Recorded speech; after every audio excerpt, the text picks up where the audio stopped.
আসসালামু আলাইকুম ওয়া রাহমাতুল্লাহি ওয়া বারাকাতুহু। প্রিয় দর্শক শ্রোতা মণ্ডলী, 400 কোটি টাকা ঋণের বোঝা, তবু আরেক ব্যাংক থেকে লোন। ন্যাশনাল টি কোম্পানি আবার আলোচনায়।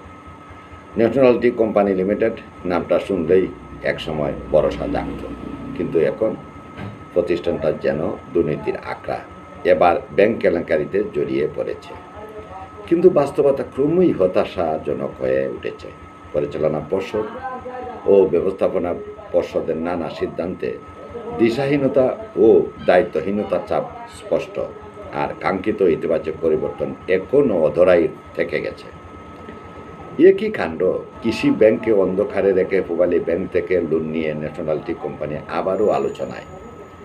34 কোটি ও 19 কোটি মোট 53 কোটি টাকার চেক জমা দিয়ে 50 কোটি টাকা ঋণের জন্য পূবালী ব্যাংকে আবেদন করে ন্যাশনাল টি কোম্পানি, অথচ গ্রহণ করে মাত্র, অর্থাৎ দেওয়া হয় 15 কোটি টাকা।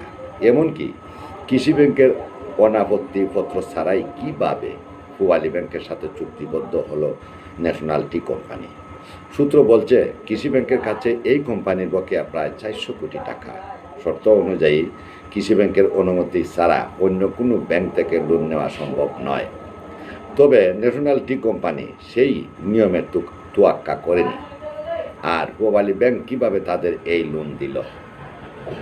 আরও অভিযোগ উঠেছে যে কৃষি ব্যাংকের বোর্ড কর্তৃক ন্যাশনাল টি কোম্পানির পরিচালকদের পার্সোনাল গ্যারান্টি গ্রহণের শর্ত থাকলেও তা ভঙ্গ করে এডক ঋণ বিতরণ করা হয়েছে। পূবালী ব্যাংক থেকে কী কী শর্তে লোন নেওয়া হয়েছিল তা অবশ্য জানা নেই, আর জানা গেলেও আমরা যে সেসবের মর্মার্থ আমাদের মতো সাধারণ মানুষ পুরোপুরি বুঝতে পারবো এমন আশা সঠিক নয়। এদিকে সূত্র বলছে, পাহাড় সমান ঋণ পরিশোধের সক্ষমতা না থাকলেও আইন পরিবর্তন করে ন্যাশনাল টি কোম্পানিকে আরও ঋণ দেওয়ার বন্দোবস্ত চলছে কৃষি ব্যাংক থেকে। এতে শুধু সিকিউরিটিজ কমিশনের নিয়ম ভাঙ্গা হয়নি, বরং প্রশ্ন উঠেছে, কৃষি ব্যাংকের কেউ কি এই অনিয়মের সাথে জড়িত? শেয়ার হোল্ডারদের পক্ষ থেকে ইতিমধ্যে কমিশনে অভিযোগ দাখিল করা হয়েছে।